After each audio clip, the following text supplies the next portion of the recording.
Yeah, last weekend was really good for us up at the Wildcat Opener. It taught us, in terms of us coaches, a lot about how we compete against others.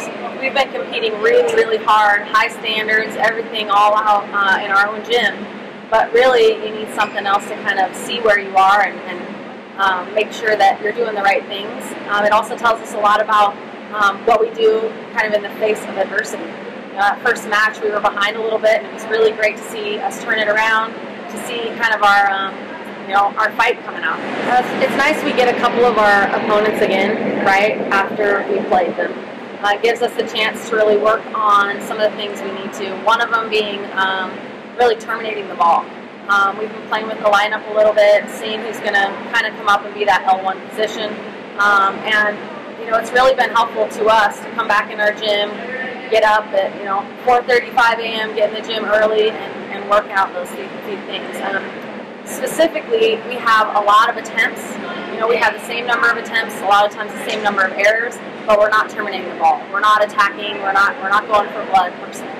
Well, with a young team, it's been a real blessing to have an extra weekend. I always want to compete. That's the fun. That's why we do what we do all week and work so hard. Is really to get on the arena and play. But this off week couldn't come at a better time for this young team, and having two new coaches, getting to know each other just a couple weeks into season, we really need this time. And it's giving us a few more hours together, really to hammer out some of the details. After watching film just a little while ago, we learned even more about ourselves. It's a little bit different when you're seeing it from an outsider's perspective. So a lot of teaching moments, a lot of aha moments, and so that's good. But we're really starting from the foundation where we're taking those little things and making them right, correcting them, before we move on to anything else that we might not be able to control yet. This weekend we had a lot of positives. We look at positives as coming together as a team at every point. We improved on some things, and we have a lot of things to improve on. As you can see, our serving needs to actually come up a bit. Our passing and our defense is getting better from last year. We're working on a lot of good things this year. A lot of leadership on the court at all times also. I was very shocked. I actually had no idea, but it makes me feel good as a leader to be actually one of the captains on the team.